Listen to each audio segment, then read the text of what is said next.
Yorana, vous êtes sur la première. Tout de suite, les titres de l'actualité de ce samedi 26 septembre. Ils doivent prouver leur aptitude physique s'ils veulent garder l'uniforme. 34 agents de police judiciaire adjoints stagiaires ont été confrontés à différentes situations réelles de terrain. Les clients désertent les marchés aux puces. Sont-ils devenus moins dépensiers ou évitent-ils les lieux de rassemblement? Réponse dans ce journal.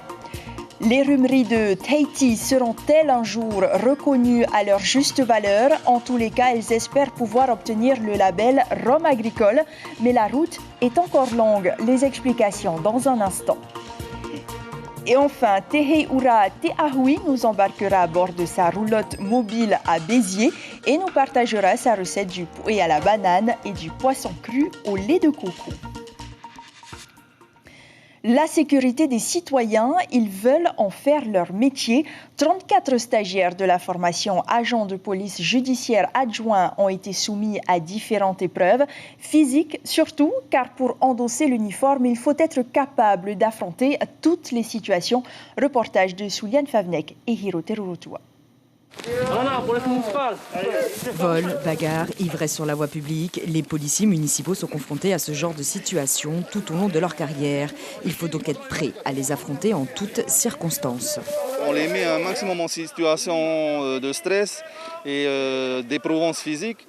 C'est des choses qui vont se passer sur le terrain, quoi. Et ensuite, en fonction de ça, qu'ils soient maîtres d'eux-mêmes pour pouvoir prendre les meilleures décisions pour faire la meilleure intervention qui soit.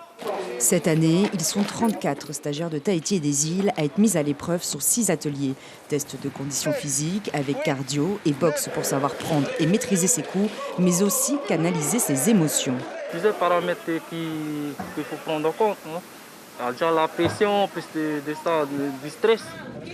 Et les instructeurs n'ont pas lésiné sur les moyens avec quelques situations surprises. C'est le cas de cet atelier violence conjugale avec tentative de suicide. On n'appréhende pas quelqu'un qui est armé, parce qu'il risque de vous blesser, il risque de se blesser. Ça nous a beaucoup appris à quel moment il faut intervenir, à quel moment il faut se remettre en retrait. Sur l'île de Mora, la délinquance a monté en flèche. Là, on a du mal et on n'a pas assez d'effectifs à Mora pour intervenir comme la propriété, à Pirée. Ils ont l'effectif et nous, on n'a pas assez d'effectifs. Dans notre équipe, on n'est que 4 à 5. C'est la majorité de 18 000 habitants. Après 4 mois de formation, retardés par la crise sanitaire, les stagiaires ont acquis des connaissances sur le cadre légal et désormais de terrain.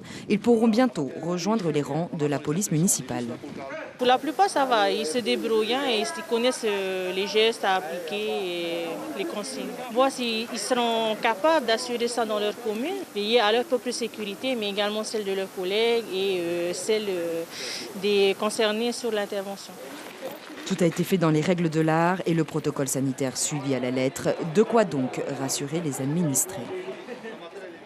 Ces stagiaires ont déjà reçu la formation théorique. Viendra ensuite l'examen oral. Il aura lieu à la mi-octobre avant d'être assermenté agent de police judiciaire adjoint. Au chapitre santé ce soir, vous vous en doutez bien, il y a le coronavirus. 17 agents du centre pénitentiaire de Outania et 3 détenus ont été détectés positifs à la Covid-19. Tous ont été placés en isolement. C'est un complément de revenus indispensable pour eux. Les vendeurs des marchés aux puces ont réinvesti les esplanades, mais ces braderies très plébiscitées connaissent moins de succès. La faute au virus. Pourtant, les contraintes sanitaires sont respectées, ou presque. Sandro Ly et Jacques Damour.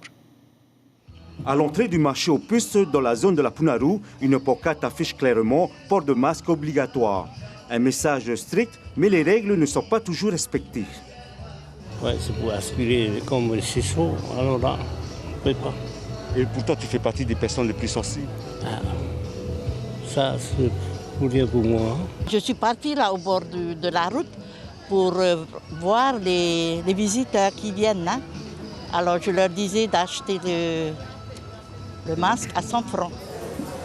Avant la pandémie de la Covid-19, on pouvait voir une quarantaine d'exposants. Aujourd'hui, ils ne sont que 20. Dans ce stand, Jordan propose des masques importés, mais pas très efficaces contre les virus. Si tu es malade, un peu asymptomatique, tu ne protèges pas trop les autres. Mais bon, ça protège, ça filtre quand même un petit peu. mais c'est plus pour se protéger de tout le reste. C'est pour ça que je ne les vends pas en disant que c'est des masques anti-Covid. Et le port du masque obligatoire, je vous rappelle que l'organisation vous les offre pour cette fois-ci. Même constat du côté de Bel Air à Fa'a, l'organisateur qui n'est autre que l'association de Vénus Dojo annonce régulièrement au micro les gestes barrières pour assurer la sécurité des visiteurs et des exposants. En général, les gens respectent avec le sourire. Comme d'habitude, on est en Polynésie, on ne change pas nos habitudes, on sourit malgré le masque. Par mesure de précaution, les stands sont installés séparément les uns des autres avec une distance minimum de 1,50 m. Si à la Punaru, le masque est vendu à 100 francs, ici, il est gratuit. C'est bien, c'est parfait.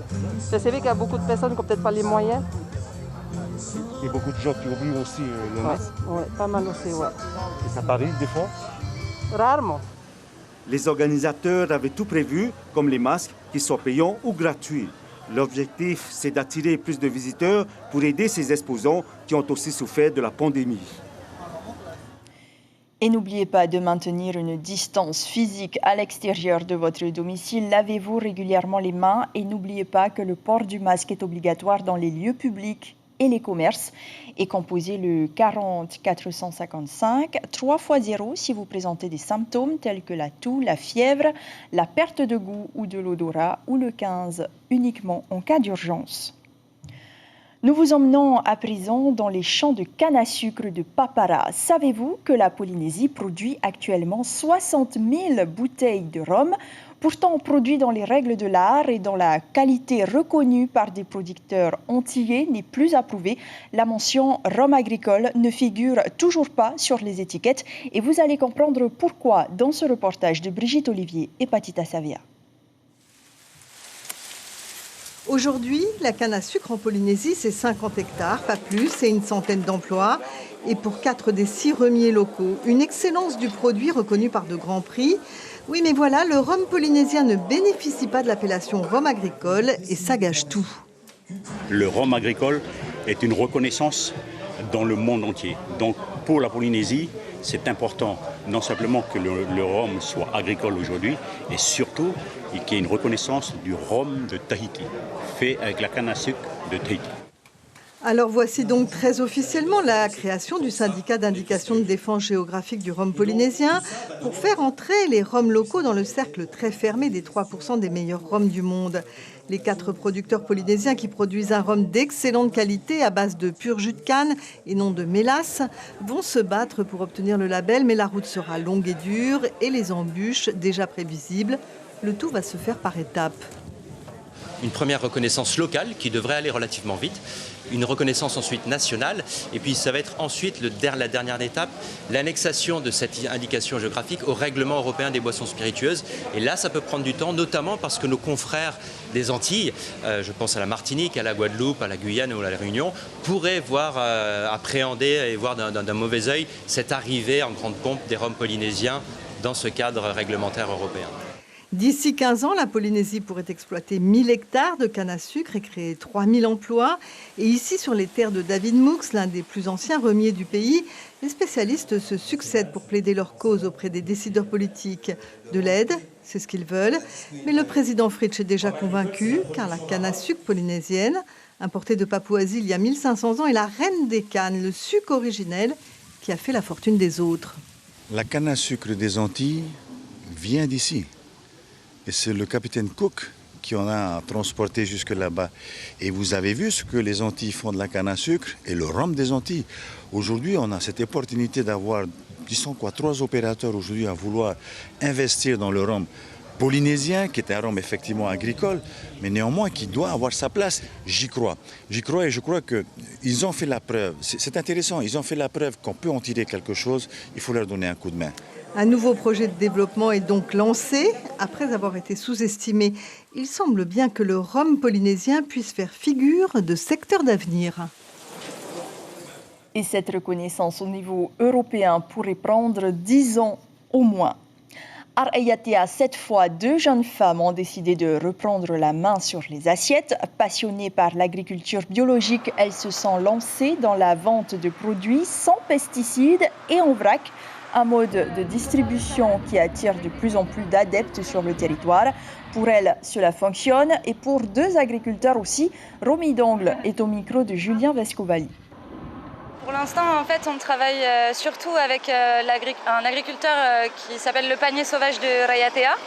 Donc tous les fruits, et les légumes et les feuilles comestibles qu'on voit sur le stand viennent de son Faapu, donc c'est que de l'agriculture naturelle. On a un deuxième petit producteur qui s'appelle Tapuari, qui également nous a confié une partie de sa production à la vente. Et on espère au fur et à mesure avoir de plus en plus d'agriculteurs avec lesquels travailler pour mettre en valeur l'agriculture biologique et les décharger de la partie commerciale qui est parfois difficile à concilier avec le travail au Faapu. Ce nom vous dit peut-être quelque chose. Heimiti Peters, une jeune femme de 20 ans, pourrait devenir la future Miss Bretagne. Polynésienne par sa mère et bretonne par son père, la jeune femme entrepreneur affiche une certaine sérénité.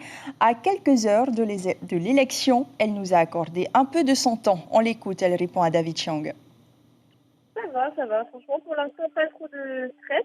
Après, je pense que demain matin, ça va commencer un peu à arriver. Alors, il y a un petit peu de stress parce qu'on a eu des petits changements de programme. Donc, par exemple, les votes par SMS qui sont autorisés. C'est toute ma famille qui m'a envoyé tous les articles, passages à la télé et tout. Et d'ailleurs, ça me fait très, très plaisir. Ça me fait très chaud au cœur.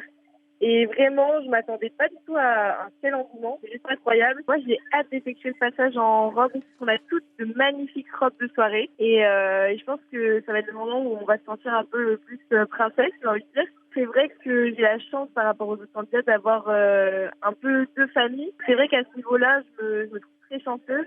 Un gros bisou à tous les Polynésiens. Mille merci pour tout ce soutien. Franchement, ça me touche énormément et je pense que vous ne vous rendez même pas compte à quel point ça me fait plaisir. Et ça va aussi rendre fier mon île. L'élection aura lieu demain à Plomeur dans le Morbihan. Elles sont 19 à prétendre au titre. À Tahiti, ce samedi, c'est l'événement TEDx qui a attiré les foules dans le grand théâtre de la Maison de la Culture. Résilience et reconnaissance, c'est le thème de cette 6e conférence. Elle met en avant des idées positives d'ici ou d'ailleurs pour inspirer le public et impulser des mouvements bienveillants pour demain. 9 intervenants ont partagé leur vécu et leurs idées.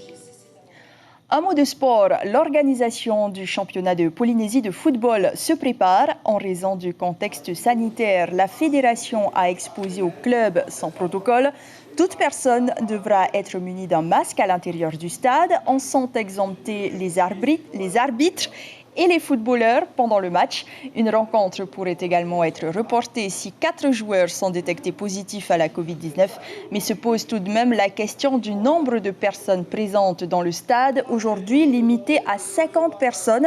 Cela pose problème, confie le président de la Fédération tahitienne de football, Thierry Ariotima, au micro de Sulian Favnek et Hirote Rorotua. Les premières préoccupations des clubs, c'est surtout le nombre de staff où on nous a limité à 50 personnes dans les stades.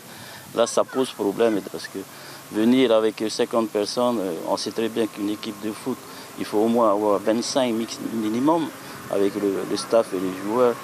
Il y a fait déjà 50, il y a les arbitres, il y a les délégués, enfin bref. Là, il va falloir qu'on explique aux dirigeants locaux, du gouvernement peut-être, et peut-être le maire, si on pouvait augmenter ce chiffre. Et sachez que les 2 premiers matchs du championnat se tiendront sans public. Le premier aura lieu le 8 octobre au Stade Pater et opposera la Estefana à l'AS Central Sport. Et les volleyeurs se réapproprient le toucher de balle et les sensations de la compétition à Uapau, aux Marquises. Les licenciés disputaient vendredi dernier la phase allée de la Coupe des Îles. Les équipes féminines et masculines se sont affrontées sur le terrain. Le rendez-vous est donné la semaine prochaine pour le match retour. Un tour en métropole pour parler d'un Tahitien très connu du public métropolitain et polynésien, Teheiura Teahui. Après avoir fait sensation dans l'émission de Koh Lanta, il s'illustre dans la gastronomie. À bord de son food truck, il parcourt les routes de France pour faire découvrir la cuisine de son pays. Nos confrères de France O l'ont rencontré chez lui, près de Béziers. Regardez.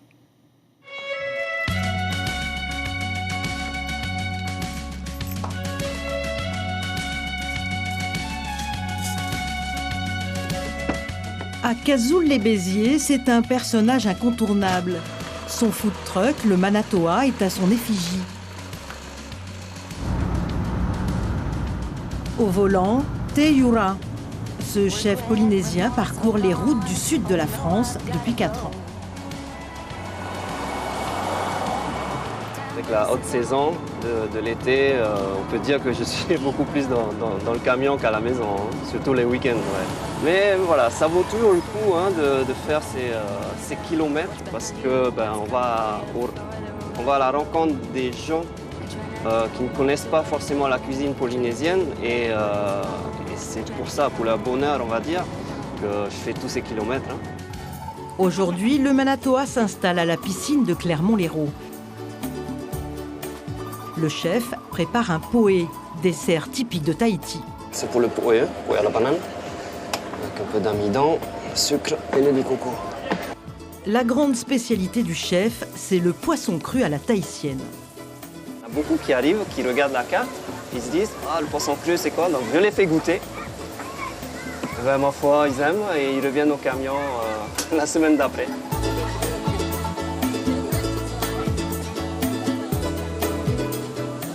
C'est excellent, hein. Une belle découverte et aussi bon que l'année dernière. C'est ici, chez ce grossiste spécialisé dans la restauration, que le chef vient s'approvisionner. 34 kilos. 34 kilos, on met celui-là. Les clients sont assez exigeants aussi là-dessus. Et vu que c'est en plus mon plat phare, hein, mon plat signature, donc j'essaie vraiment de mettre le maximum de qualité dans mon poisson cru. Teyura peut compter sur le directeur du magasin pour l'aider à trouver les meilleurs produits. Voilà. La banane bien mûre là. On lui garde les bananes pour qu'elles soient bien mûres. Pour le poulet fafa, on lui rentre des épinards fraîches. Parce qu'aujourd'hui, c'est son pays, c'est son île qui met en avant. Si Teyura a réussi à conquérir les amateurs de bonne cuisine, c'est aussi parce qu'il a gagné le cœur des téléspectateurs. Le chef est un ex-candidat Koh-Lanta et ses performances restent encore dans les mémoires. On l'a suivi à Koh-Lanta, c'était notre favori et notre préféré. D'ailleurs pour nous, il n'est pas finaliste, il a gagné. Sur une île déserte ou dans son food truck, un chef reste un chef, toujours plein d'humour. Un qui chante et l'autre qui travaille. Nous partons en Nouvelle-Calédonie pour notre page du week-end consacrée à l'actualité dans le Pacifique. Les Calédoniens profitent de 4 jours de week-end, de quoi rebooster les structures d'hébergement, gîtes, campings et hôtels ont fait le plein. En province sud, par exemple, les professionnels rattrapent un peu la période de confinement. Éric Dufour et Nicolas Fasquelle.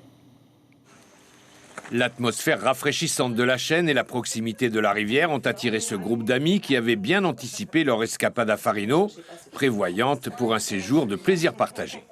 On était venu au week-end de Pentecôte, donc week-end fin mai, début juin. Et on savait déjà par la propriétaire des lieux qu'elle était bookée, qu'il fallait vraiment s'y prendre, parce qu'elle était bookée quasiment déjà à l'époque jusqu'à fin novembre. Y compris les semaines. Et y compris les semaines, en semaine aussi. Moi, c'est déjà organisé pour le mois de novembre. J'ai déjà réservé une semaine le bungalow, ici, encore à Farino, parce que j'aime beaucoup venir ici. Et pour avoir de la place, il va falloir que je m'y prenne déjà, alors qu'on n'est que fin septembre pour janvier ou février ou mars. Pour la gérante, pas besoin de faire de la pub. Les clients affluent, chiffre d'affaires garanti sur plusieurs mois. La saison d'été, elle est encore un peu loin. Moi, j'ai pas trop de réservations, ça va. Après, c'est les vacances qui commencent, les prochaines vacances là, qui commencent à se remplir. Mais voilà, c'est comme, il faut quand même un mois. On a un mois de répit quoi pour pouvoir réserver. En suivant la rivière, un peu après le refuge de Farino, les bulles, proposées au public depuis la fin de l'année dernière, 3 unités seulement dans l'écrin forestier et des réservations bloquées jusqu'au mois de février. Depuis le déconfinement, on a eu une surdemande, on a eu vraiment beaucoup d'appels. Il est vrai qu'après déjà Farino, il y a une biodiversité qui est incroyable, qui attire énormément de monde. Et le fait est que les Calédoniens soient bloqués sur le territoire, évidemment, ils veulent redécouvrir le pays. Et il est vrai que nous, Farino, on a énormément de demandes. Autre atmosphère en bord de mer au Caledonian Wake Park de Wano. 5 bungalows pour 4 personnes et une 60aine de places au camping. Une ambiance familiale et le choix entre les repas préparés sur le feu et les spécialités japonaises du snack. Là aussi, il fallait anticiper. On a beaucoup de gens qui s'y prennent beaucoup en avance pour réserver. Et effectivement, on est complet sur les 4 jours, aussi bien en camping qu'en bungalow. Vous avez prévu votre coup depuis longtemps? Oui, tout à fait. Il y a une semaine de ça. Après, on regarde surtout la météo pour voir s'il fait super beau, qu'il n'y ait pas de pluie. Voilà, là, il fait un temps idéal quoi. Pour camper, pour les 4 jours, c'est génial. Pour bien profiter de la Calédonie à l'approche de l'été, préparation et réservation en amont garantiront des séjours réussis. Pour terminer, retour au Fénois, je vous rappelle que demain auront lieu les élections sénatoriales. Sachez que nous serons dès 8h30 en direct depuis le bureau de vote à Papeete. Nous vous donnerons aussi les résultats des élections à midi. Les réactions et les détails seront à retrouver dans vos journaux télévisés. C'est la fin de ce journal dont je vous en rappelle l'information principale. Les romiers de Polynésie se battent pour obtenir le label très convoité de rhum agricole et ainsi faire partie du cercle très fermé des 3% des meilleurs rhums du monde. Mais cette reconnaissance se fera par étapes et n'interviendra pas avant 10 ans au moins.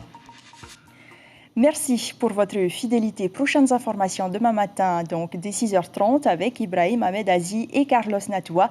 À suivre sur la première, des chants et danses, mais aussi de l'humour et une ambiance de folie. Votre émission Pirate A, animée par Mario Brothers et par le groupe Aito Queens. Très belle nuit. À demain.